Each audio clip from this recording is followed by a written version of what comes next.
باش ام القنصليه جيشتيه روسيانا لهوليري الفيداري ما استوديو كبتشوك آماده كري القال من قنصليه جيشتيه روسيا فدراله ماكسيم روبينا امي دفي هف بيبينا طيبتا تشكي خوش جوارا بيشكش بكن هف بيبينا كباش تشي بكن اهلا بك بخيراتي بريز ماكسيم. سپاس بەخێر بێ من باشم. چاوی باشی؟ زۆر دڵخۆشم لێرە لە هەرێمی کوردستان. شانازی دەکەم بەوەی لێرە لە هەرێم نوێنەرایەتی وڵاتی خۆم دەکەم. ئەمژی بخێراتنا تدەکەن برێز ماکسیم. زۆر سپاس بۆ ئەم هەفەوینە. بخێراتی کوردستانێ ئەم خەڵکی ڕوس حەز دەکەن و ئەو لەجەمە خەڵکێکی بقیمەتە ji berêda pêwendiyên me yên dîrokî hene. منیش هەست بەوە دەکەم بە دیاریکراوی لە هەولێر هەست بەو خۆشەویستی و ڕێزە دەکەم. دهنێکی فێری کوردی بووە لێ دەرێ؟ چەند وشەیەک بەڵێ فێر بوومە. هەنێک گوتن بەڵام تەنبەڵم. عەرەبیەتە باشە خۆیایە. هەوڵ دەدەم بە شێوەیەکی دروست قسە بکەم. پڕانیە دیپلۆماتان بە تایبەتی ڕووس و سین بە عەرەبی باش دەزانن باش دکارن باخفن. بەڵێ ئێمە سیستمێکمان هەیە لە وەزارەتی دەرەوە. ئەوەی پێوەستە بە زمانی ناوچەیەکەوە ئەوانەی زمانی عەرەبی دەزانن لەو باڵوێزخانە و نێردە دیپلۆماسیانە کار دەکەن کە لە ڕۆژهەڵاتی نێوەڕاستە. ئەف جهێتەیە ئەزێ لەوێ دەرێ ڕوونم و پرس بکەم برێز ماکسیم.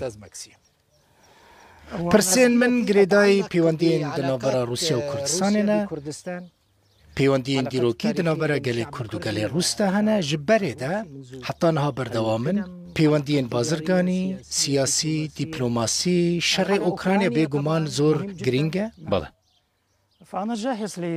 من ئامادەم بۆ ئەوەی وەڵامی هەموو پرسیارەکانت بدەمەوە. شكرا سپاس باشە کاژ پرسا یەکێ دەست پێ بکەم تو چاوا پەیوەندیên di navbera Rûsya Federalî û Herêma Kurdistanê de dibînî çawa dinirxînî hecebe pêşketin di wan pêwendiyên di navbera herdû aliyên de hene هەروەکو لە سەرەتادا تێبینیت کردووە گوتمان مێژووین پەیوەندیەکانمان درێژەیان هەیە پەیوەندیەکانمان دۆستانن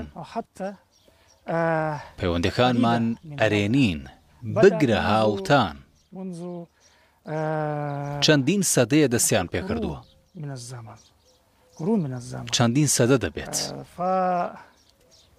و ئەوەی ئەمڕۆ پێی دەگوترێت لێکۆڵینەوەی کوردی بە کۆششی زانایانی ڕووس دەستیان پێکرد کە جیهانیان بە کولتور یان گەنجینەکانی کولتور و نەریتەکانی گەلی کورد ئاشنا کرد.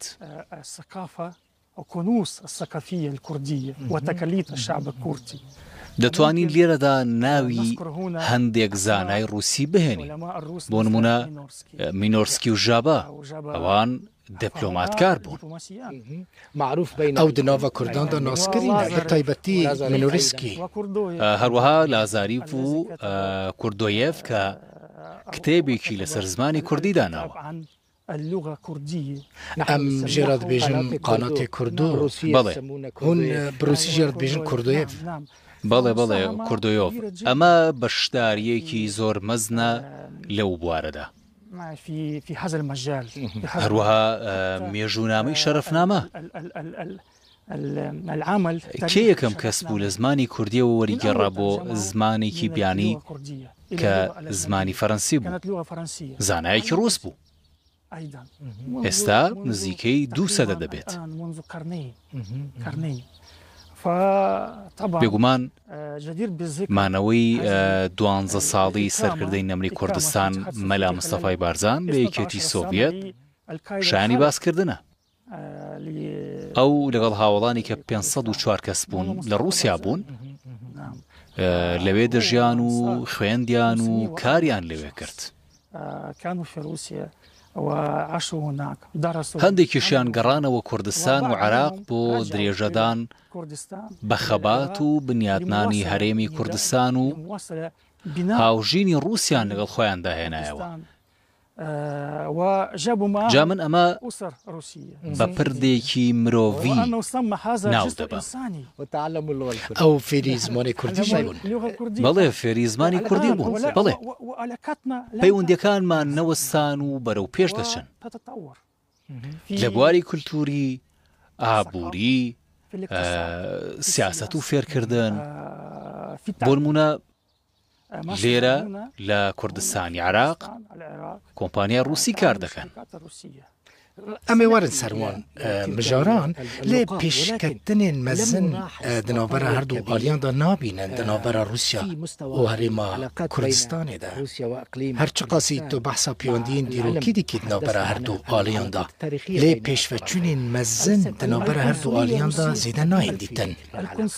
کۆنسڵخانەی رووسیا لە یەکەمین نێردە دیپلۆماتیەکان بوو کە لێرە لە هەرێمی کوردستان کرایەوە. ساڵی 2007 بوو. بەڵێ گفتوگۆیەکی سیاسی باشمان هەیە.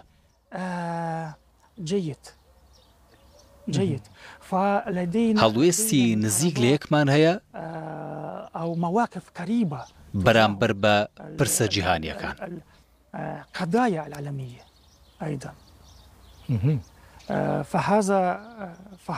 ئەمە تەنیا قسە نییە، ئەمە زانیاریە کە لە دیدارەکانم لەگەڵ سەرکردەکانی کووردا بەدەستم هێناون. بەم شێوەیە. باش کارێ کۆمپانیایên رووسی لە هەرێما کوردستان چاوایە بە تایبەتیژی پشتی جەزایên ئەمریکی لەسەر کۆمپانیای رووسی گوهاتنە سەپاندن. لە هەرێمی کوردستان کۆمپانیا ڕووسەکان لە بواری وزە کار دەکەن. کۆمپانیای زۆر گەورەن، ڕوسنەفت و گازپرۆم. ئەوانە لە گەورەترین وەبەرهێنەکانن لە هەرێمی کوردستاندا. وەبەرهێنانی ئەم کۆمپانیایانە بەگشتی زیاتر لە 5 ملیار دۆلار. بەهێشتا لێرە کار دەکەن. تەنانەت پاش وەستاندنی هەناردەکردنی نەوتیش. کۆمپانیایەکی گەورەی هاوبەشی شەیە، کۆمپانیای بۆڕیە. ئەو بۆڕیەی نەوتی کوردی پێ هەناردەی دەرەوە دەکرێت لەلایەن کۆمپانیایەکی هاوبەشی کوردی ڕووسیەوە بەڕێوە دەبرێت. ڕوسنەفت و کارگروپ. باندۆرە جەزایên ئەمریکی لەسەر کۆمپانیای رووسی بە تایبەتی ڕۆز نەفت لە هەرێما کوردستانی هەبوو. بێگومان کاریگەری هەبووە. کاریگەری هەبوو، بەڵام بە شێوەیەکی زۆر نا. بێگومان ئەم سزایانە کاریگەریان هەبوو، بەڵام بەردەوام ڕێگە هەیە بۆ خۆلادان لەو سزایانە. بەڵگەی ئەوەش بەردەوامبوونی کارکردنی کۆمپانیەکانی رووسیا لێرە لە هەرێمی کوردستان. ئەمریکا تۆ ئاستەنگیان ژوەرە چینۆکەل بێ دەرێ؟ کام بربەست؟ یعنی مەبەستە من ئەوە ئەمریکا تۆ ئاستەنگیان ji karê were çênakê bi taybetî duwarê enerjî û duwarê neftê de çi li Kurdistanê çi ji li Iraqê? سزاکان لە بواری داراییدا. بۆ نمونە لە حواڵە داراییەکاندا. سویفت قەستەک؟ بەڵێ، سویفت و دۆلار ئەوانە گەورەترین کاریگەریان لەسرە. ji bilî wan pirsgirêkan yanî tu pirsgirêkên tunenel pêşiyawe? ڕەنگە کێشە هەبن، بەڵام من نایانزانم. Ez dibînim tu bixwe weke konsilê giştî Rûsya Federalî giringiyeke baş didî pêwendiyên li gel gelê Kurd civaka Kurdî li vê derê bi taybetî di gotarên xwe de ku di rûdawê de têne weşandin ez jî wan gotarên te dixwînim bi taybetî li ser jiyana serkirdeyê Kurd Mele Mustafa Barzanî li Rûsya û ئەو یەکێتی سۆڤێتی بە نیشتیمانی دووەمی خۆی دەزانی. ew bêhtirî 10 salan li Rûsya ma. بەڵێ بەڵێ. و ڕۆلەکە ویە گەلێکی مەزن هەبوو لێ دەرێ. هون چاوە لە پێشە ڕۆژە پەیوەندیên di navbera gelê Kurd û gelê Rûsya de dibînin. ئێمە پاشخانێکی گەورەی مێژوویی پەیوەندیەکانمان هەیە. منیش وەکو دیپلۆماتکار کە لێرە لە هەرێمی کوردستان کار دەکەم، ئەرکەکەم بریتیە لە بەهێزکردن و بەرەو پێشبردننی پەیوەندیەکان. گەشەپێدانیان پەیوەندیانە و ئاراستەکردنیان بەرەو داهاتوو بەبێ مێژوو ئێستا و داهاتوش نابن. من هەمیشە دەگەڕێمەوە بۆ ئەو پاشخانە مێژوویەی پەیوەندیەکانمان بۆ ئەوەی لەو پاشخانەوە بەرەو داهاتوو هەنگاو بنین.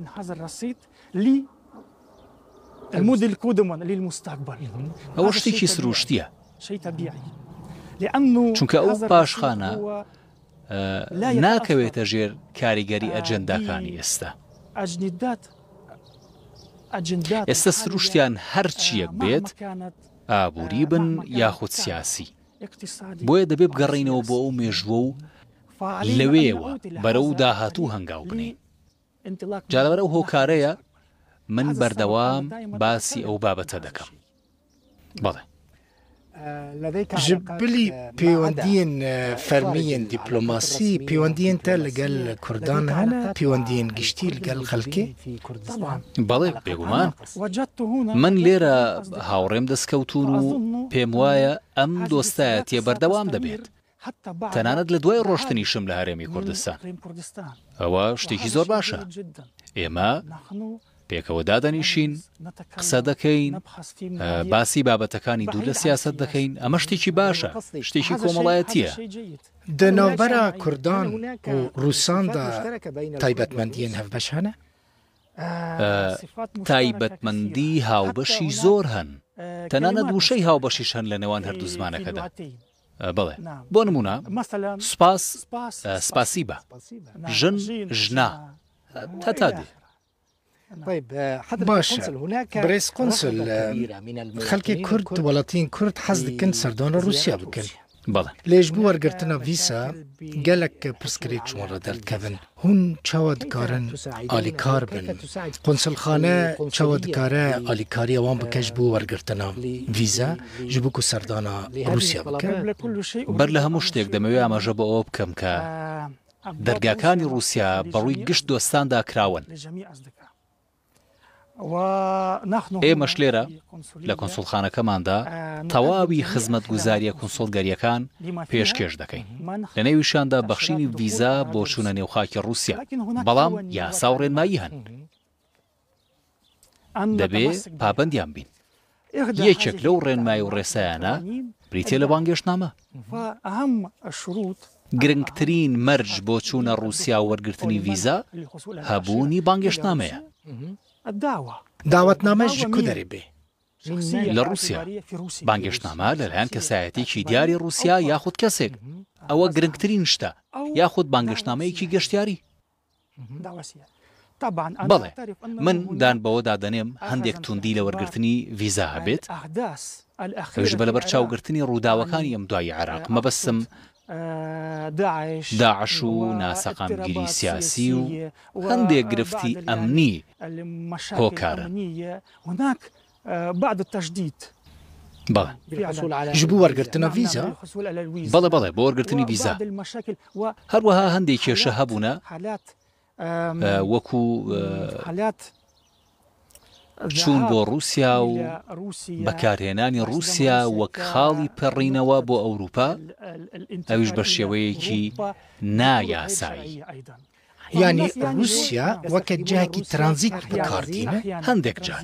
بەڵێ وەکو ترانزیت ji bo ku derbasî cihêndin welatên din bibin، yanî bi awayekî qaçax di ser Rûsya re derbasî welatên Ewropa bibin. بەڵێ هەندێک شتی وا هەبووە. Vîza werdigirin ji bo ku di ser Rûsya re derbasî welatekî Ewropî bibin؟ بەڵێ bi vîza Rûsî؟ lê ew ne pirsgirêkeke giştiye birêz qunsul. Ew gelek kes hene ji bo meseleyên bazirganî, ji bo xwendinê, ji bo turîzmê diçine Rûsya. بەڵێ Piştî ku diçin careke din vedgerine Kurdistanê. بەڵێ بەڵێ Ew dikarin vîza wergirin؟ بەڵێ دەتوانن ڤیزا وەربگرن. دوای پێداچوونەوە بە پەڕاوەکاندا و بەمەرجێک بانگێشتنامەیەکی لە رووسیاوە هەبێت. وەرگرتنە ڤیزا چ قەستریش دکە؟ بۆ کات ڤیزای بەپەلا لە 2 ڕۆژ زیاتر ناخایەنێت. ڤیزای یاسایی ڕەنگە هەفتەیەک یاخود 10 ڕۆژ بخایەنێت. من خۆم بەو بۆنەیەوە من خۆم لەگەڵ خەڵک قسە دەکەم. بەشێک لەو خەڵکە سەرنجی منیان بۆ ئەو نووسینگە گەشتیاریانە ڕاکێشاوە کە لە بەرامبەر بڕەپارەیەکی دیاریکراو دێن هەندێک خزمەتگوزاری پێشکەش دەکەن، دەڵێن ڤیزە لەو نووسینگانە وەردەگیرێت بەڵام بە نرخێکی زۆر وەکو 700 بۆ 900 دۆلار. ئەوە زۆرە. یعنی ڤیزای رووسی بێ بەرامبەرە؟ لانا نەخێر. لە دەرەوەی کۆنسوڵخانە هیچ نووسینگەیەکمان نییە و هیچ پەیوەندیەکمان بەو نووسینگانەوە نییە و دەڵاڵیشمان نییە. هاوڵاتیانی کوردی عێراق دەتوانن بۆ وەرگرتنی ڤیزا بێنە لای خۆمان لە کۆنسوڵخانەکەمان. ڤیزا بچ قاسیە؟ بەپێی جۆری سەردانەکەیە. یان نزیکە 700 دۆلار؟ بێگومان زۆر کەمترە. برێز قونسل هون چه ئاسانکاریان ji bo wan kesan pêşkêş dikin ku dixwazin biçin li Rûsya bixwînin. Ev jî gelekî giring e ji bo wan kesan ku dixwazin biçin Rûsya ji bo xwendinê. هەموو ساڵێک حکوومەتی رووسیا کورسی خوێندن لەسەر ئەرکی دەوڵەتی رووسیا پێشکەش دەکات. ساڵی ڕابردوو ژمارەی ئەو کورسیانە 7 بوو. هەر خوێندکارێکیش بیەبێت بۆ خوێندن بچێتە رووسیا دەتوانێت خۆی داواکاری پێشکەش بکات بەبێ هیچ دەڵاڵێک و بەبێ هیچ نووسینگەیەک. بڕیە ئۆنلاین؟ لە ڕێگەی ئۆنلاینەوە لیستێکی دیاریکراو لە بڕوانامە و بەڵگە پێشکەش بە ماڵپەڕێکی دیاریکراو دەکات، پسپۆڕیەک دیاری دەکات. هون ساڵانە چەند کورسیên خوێندنی پێشکەش dikin؟ 7 کورسی خوێندن. ئیساڵ 2024 چەند کورسینە؟ بۆ ئەم ساڵ 2024 7 کورسی خوێندن. هەفتێ؟ بەڵام نازانین ساڵی داهاتوو چەندە بن، بێگومان کەمتر نابن، ڕەنگە زیاتریش بن.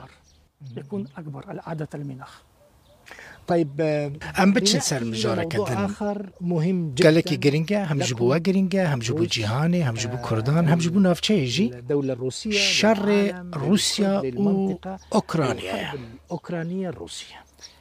ئێمە بە ئۆپەراسیۆنی تایبەتی سەربازی ناوی دەبین.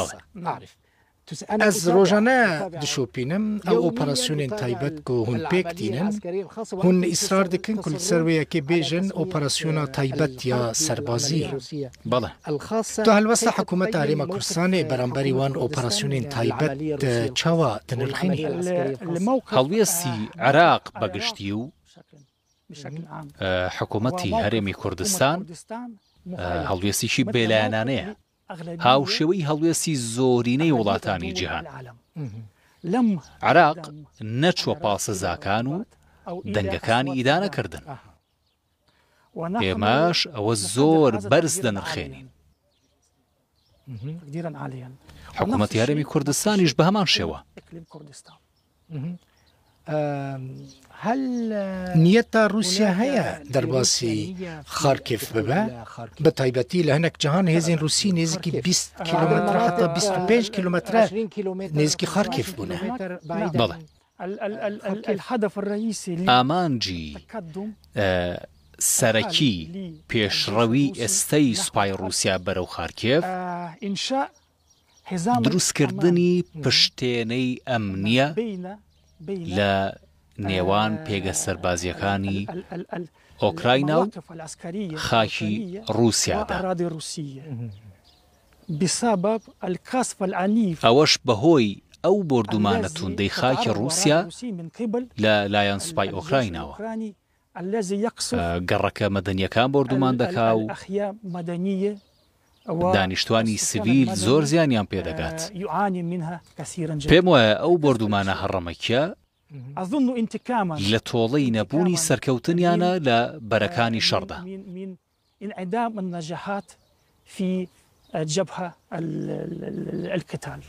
بەو شێوەیە رووسیا وڵاتێکی ئاتۆمیە، وڵاتێکی مەزنە، ئەڤ ئاگیەکە باش دنابەرە ڤڵادیمیر پۆتین سەرۆکی رووسیا و گەلێ رووسیادا هەیە.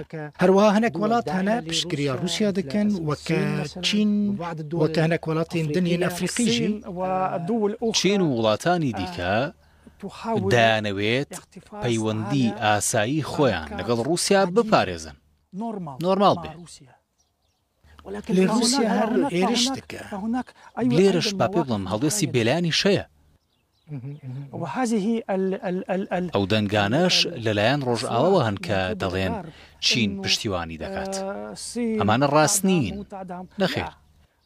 پەیوەندیەکانی نێوان رووسیا و چین دژی هیچ کەسێک نین.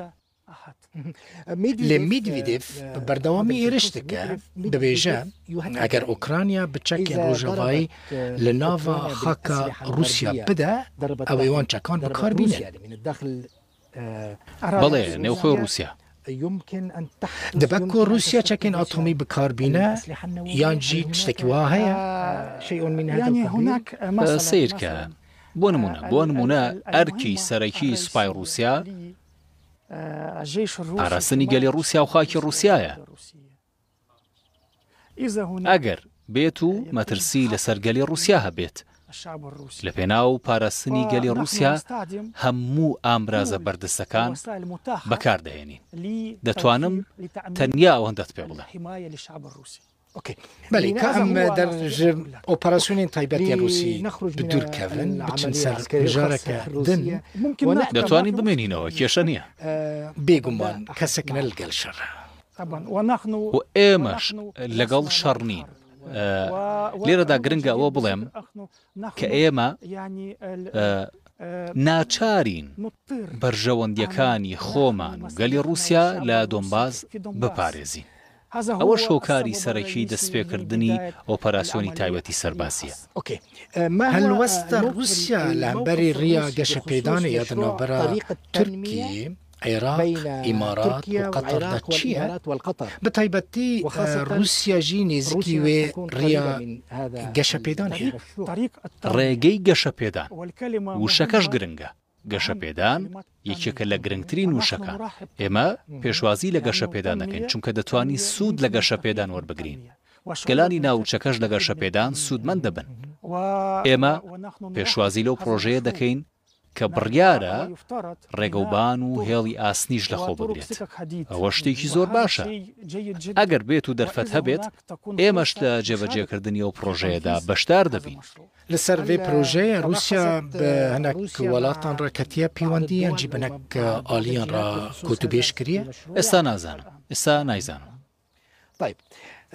باش werim ser mijareke din biçine ser pirsa Sûriyê. بەڵێ ez bixwe xelkê Kobanê me ji ber hebûna pêwendiyên dîrokî di navbera Sûrê û Rusyada pêwendiyên wan pêwendiyên dîrokî û stratejîk û dirêj in di navbera her du alayan da. مێژوویە بەڵێ تەواوە. بەڵێ hejmareke gelekî mezin ji Kurdan li Sûriyê hene hinek danûstandin di navbera Kurdan Sûrî Kurdên Sûrî û serkirdeyetiya Rusyada çêbû? Tu projeyeke Rusya ji bo çareserkirina pirsa Kurd li Sûrî heye?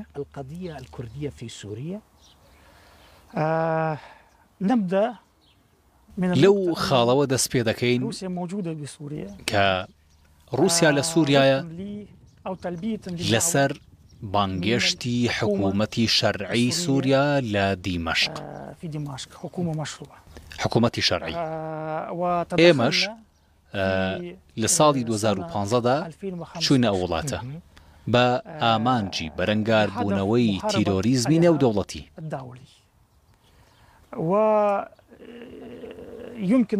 دەشتوانین بڵێین رووسیا یارمەتی سووریا و گەلی سووریای داوە بۆ ئەوەی نەکەوێتە ژێر دەستی داعش.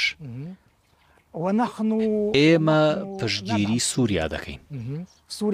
سووریایەکی یەکگرتووی سەربەخۆ و خاوەن سەروەری، سووریایەکی دیموکراسی و سووریایە کە تێیدا ڕێز لە مافەکانی هەموو چین و گروپ و نەتەوە و ئاینەکان بگیرێت. لە نێویشاندا گەلی کورد. لێگەلێ کورد لە سووریە ژە هەموو مافین خوا بێپارن.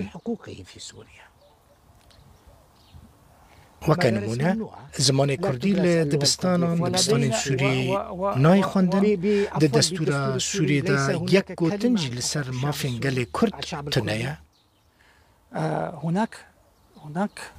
گفتوگۆ هەیە، گفتوگۆ لە نێوان ئۆپۆزیسیۆنی سووریا و حکوومەتی سووریادا هەیە.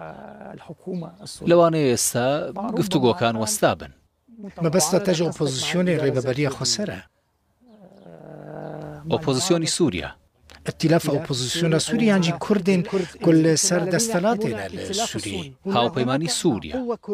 مەسەلەن وەکە نمونە هێزەکە مەزنیا کوردان هەیە هەسەدێ. بەڵێ بەڵێ هەلوەستەوە لە بەریوێ چییە؟ بەڵێ بەڵێ بەڵێ گفتوگۆ پەیوەندی لە نێوان حکوومەتی سووریا لە دیمەشق و حکوومەتی خۆسەر لە باکوور و ڕۆژهەڵاتی سووریا هەیە بە نێوەندگیری رووسیا.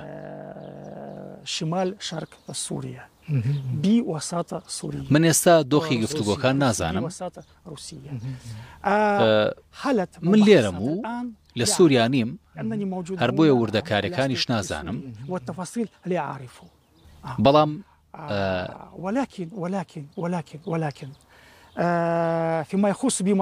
سەبارەت بە پرۆژەی رووسیا لە سووریا، پرەنسیپی سەرەکی ئەوەیە کە ئێمە چارەسەری ئامادەکراومان بۆ گەلی سووریا ناوێ. پێمان وایە لایەنەکانی سووریا دەبێت چارەسەری گونجاو بۆ لایەنەکانی ململانەیەکە بدۆزنەوە. ئەوەش زۆر گرنگە. پێش ئەوەی رووسیا پرۆژەی دەستوورێکی بۆ سووریا پێشنیاز کرد، زیاتر لە جارێ هەوڵماندا یارمەتی سووریا بدەین بۆ دۆزینەوەی چارەسەرێ بۆ پرسی سووریا، چکەوە زۆر گرنگە بەبێ ئەوەی هیچ گوشارێک بکەین. بەڵکو تەنیا لە ڕێگەی قایلکردنەوە.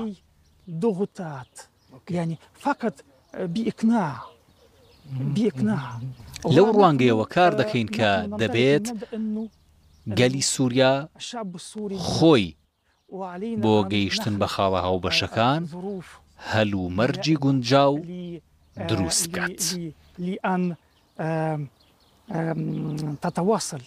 تصل أو يصل الشعب السوري إلى نقاط مشتركة بحكم جبر دوستانیە دنابەرە کورد و رووساندا گەلێک کورد لە سووری چاوەڕێنە و مۆسکۆرۆلەکە باش بلیزە دە چارەسەرکردنا پرسکرێکاواندا یانجی بکێنمانی دە چارەسەرکردنەوان کێشەیاندا کو دنابەرە شامێ و کوردین سووریدا هەنە الكرد في سوريا. ونحن جاهزين. ئێمە ئامادەین هاوکاری لایەنە سووریەکان بکەین بۆ گەیشتن بە چارەسەر. بێگومان ئەوەش زۆر گرنگە و شتێکی سەرەکیە لە ڕێبازی مامەڵەکردنمان لەگەڵ پرسی سووریادا. ئێمە دژیبوونی نایاسایی بیانی و دەستێوەردانی نایاسایی دەرەکین لەوێ. نمونە ئەمریکی لەوێن. تورکیژی هەیە؟ ڕێز قونسل شكرا گەلێک سپاس. سپاسیبە بالكردي سپاس زۆر سپاس زۆر سپاس سەرچاوان بخێراتی گەلێک سپاس لهذه سپاس بۆ vê hevpeyvîna ku te mecala çêkirnavê damin li vê derê em vê hevpeyvînî çê bikin. شكرا جزيلا. زۆر سپاس بۆ ئەم هەفپەیوینە، هەفپەیوینێکی خۆش بوو. مقابلة ممتعة. خۆش بوو. وەڤژی یەکەمین هەفپەیڤینە منە لەگەل قونسلێکی رووس بە تایبەتی لێ دەرێ. نعم إن شاء الله. پشت بە خوددا هەفپەیوینی دیکەش لەگەڵ کۆنسۆڵی دیکەی رووسیاش دەکەن. گەلێکی سپاس. سپاس واجی تماشاوان نیجا و تماشاکر هف پیوینک بو لگل قنصل روسی لکردستان ماکسیم روبین بو لقنصل خانه اف پیوین مجواره چیکر حتی جاره کدن بمینن دخوشیده بخاطری و